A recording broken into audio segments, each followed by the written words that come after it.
అనిల్ అంబానీ చుట్టూ ఈడీ ఉచ్చు మరింత బలంగా బిగుస్తోంది. రుణాలిచ్చిన బ్యాంకు అధికారులను ప్రశ్నించేందుకు సిద్ధమయ్యారు దర్యాప్తు అధికారులు. ఈ మేరకు 13 బ్యాంకులకు నోటీసులు వెళ్లాయి. లోన్ ఫ్రాడ్ కేసులో ఈ సమన్లు పంపినట్టు ఈడీ వర్గాలు వెల్లడించాయి.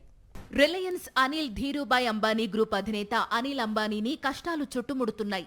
బ్యాంకు రుణాలను పక్కదారి పట్టించి మనీ లాండరింగ్ కు పాల్పడ్డారన్న ఆరోపణలపై ఎన్ఫోర్స్మెంట్ డైరెక్టరేట్ దర్యాప్తు మరింత ముమ్మరం చేసింది. అనిల్ సంస్థలకు లోన్లు ఇచ్చిన బ్యాంకులకు నోటీసులు జారీ చేసింది. అనిల్ అంబానీ కంపెనీలకు చెందిన రుణ మంజూరు పత్రాలు సహా పలు వివరాలు కోరింది. SBI, axis, ICICI, HDFC, UCO bank, Punjab national bank, Sindh bank సహా 12 నుండి 13 బ్యాంకులకు దర్యాప్తు సంస్థ నుంచి నోటీసులు వెళ్లినట్లు తెలుస్తోంది. ఇవి Reliance housing finance, Reliance communications, Reliance commercial finance వంటి సంస్థలకు పెద్ద మొత్తంలో అప్పులు ఇచ్చాయి. దాదాపు 17,000 కోట్ల మేర రుణాల్ని బ్యాంకుల నుంచి అక్రమంగా పొంది ఈ నిధుల్ని షెల్ కంపెనీలకు మళ్లించినట్లు అనిల్ అంబానీ సంస్థలపై ఆరోపణలున్నాయి.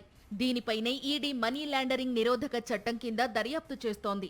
ఎస్ బ్యాంక్ నుంచి రిలయన్స్ గ్రూప్ కంపెనీలకు లభించిన 3,000 కోట్ల రుణంపై ఫోకస్ పెట్టింది.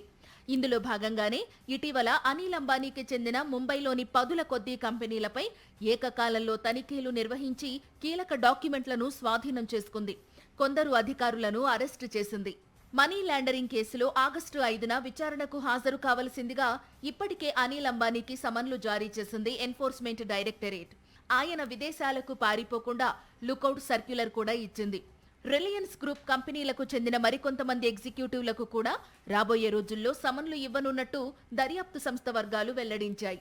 ఈ క్రమంలోనే రిలయన్స్ గ్రూప్ కు చెందిన రిలయన్స్ పవర్, రిలయన్స్ ఇన్ఫ్రా షేర్లు వరుసగా పతనమవుతున్నాయి.